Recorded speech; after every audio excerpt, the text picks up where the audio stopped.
क्या आपने कभी भूत देखे हैं? क्या आपने कभी भूतों से मुलाकात की है? क्या आपको कोई ऐसी जगह मालूम है जहां रोज भूत आते हैं? भूतों से जुड़ी हुई कहानियां आपने पढ़ी या सुनी होंगी। कई फिल्मों में भी आपने भूतों को देखा होगा। मगर हम आज आपको जो बताने जा रहे हैं उसे पढ़ने के लिए दिल पक्का कर लीजिए। जी हाँ, एक ऐसी जगह जहां सुनाई देती है कुछ आवाजें, चीखने की, चिल्लाने की।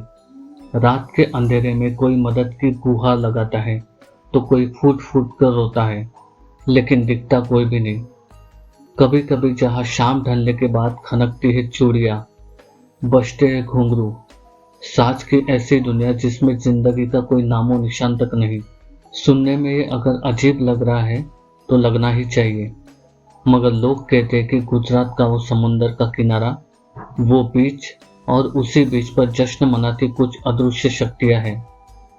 ऐसी शक्तियां जो इंसानों से अलग हैं। शाम ढलने के बाद उस बीच पर इंसानों का आना जाना वर्जित हो जाता है।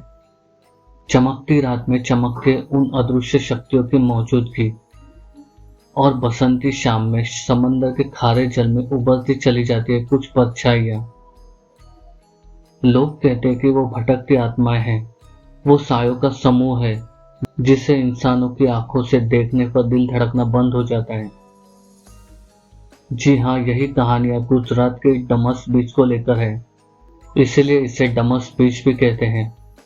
यूं तो इस बीच पर दिन भर प्रेमी जोड़े और पर्यटकों की रेला लगा रहता है, मगर जैसे जैसे सूरज क्षितिज के पार हो जाता है और शाम होती है, वैसे वैसे यहाँ से इंसान गायब होने लगते हैं। लोग कहते हैं कि शाम ढलने के बाद यहाँ रूहों का बसेरा हो जाता है। स्थानीय लोगों की माने तो यहाँ शाम ढलने के बाद भूत आते हैं। कहा जाता है कि इस बीच पर सदियों से भूतों ने अपना कब्जा जमा लिया था। भूतों के कब्जे की बदौलत यहाँ समुंदर की रेत सफेद नहीं बल्कि काली है, वरना ज्यादातर समुंदर की रेत सफेद ही होती है। लोग अपनी बात को बल देने के लिए बीच से ही सटा शवदाह गृह भी दिखाते हैं। लोगों की माने तो अकाल मृत्यु के कारण मरे वो लोग जिनका दाह संस्कार यहाँ होता है, वो इन्हीं बीच वाले भूतों के गैंग में शामिल हो जाते हैं।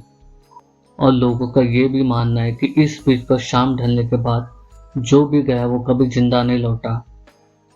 सूरत से 20 किलोमीटर दूर डमस या डमस नाम के इस बीच को लवर्स का फेवरेट बीच भी कहा जाता है।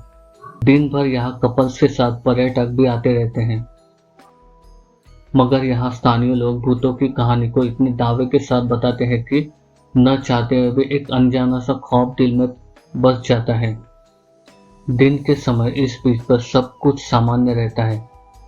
कई लोग इस जगह पर आकर लुत्फ उठाते हैं। वही जैसे ही रात का साया गहरा होता है, सब कुछ मानो थम सा जाता है। सुंदर सी दिखने वाली ये जगह एक वीराने में बदल जाती है। इस दौरान यहाँ पर कोई भी जाने की हिम्मत नहीं करता। रात के समय बीच के आसपास भी कोई नहीं दिखता। इस रहस्यमय डुमास बीच पर अब तक कई पैरानॉर्मल घटनाओं के मामले सामने आ चुके हैं। बीच पर घूमने के लिए आए कई लोगों ने इस बात का जिक्र किया है कि उन्होंने इस जगह पर अजीबोगरीब और रहस्यमय आवाजों को सुना। कुछ रिपोर्ट्स की माने तो इस बीच पर रात के समय घूमने गए टूरिस्ट आज तक वापस नहीं आ सके। वहां के लोग बताते हैं कि काफी पहले इस जगह का इस्तेमाल एक शमशान घाट के तौर पर किया जाता था, और यही एक बड़ी वजह है जिसके चलते इस स्थान का नाम भारत के मोस्ट हॉन्टेड जगहों में शुमार है। देश दुनिया से कई लोग दिन के समय इस डरावने बीच को देखने के लिए आते हैं। वही रात के समय इस बीच के आसपास भी कोई नहीं दिखता। तो दोस्तों, ये थी उस बीच की रियल सच्ची कहानी। अगर आप ऐसी सच्ची कहानियां सुनना चाहते हो तो चैनल को लाइक, शेयर और सब्सक्राइब कीजिए।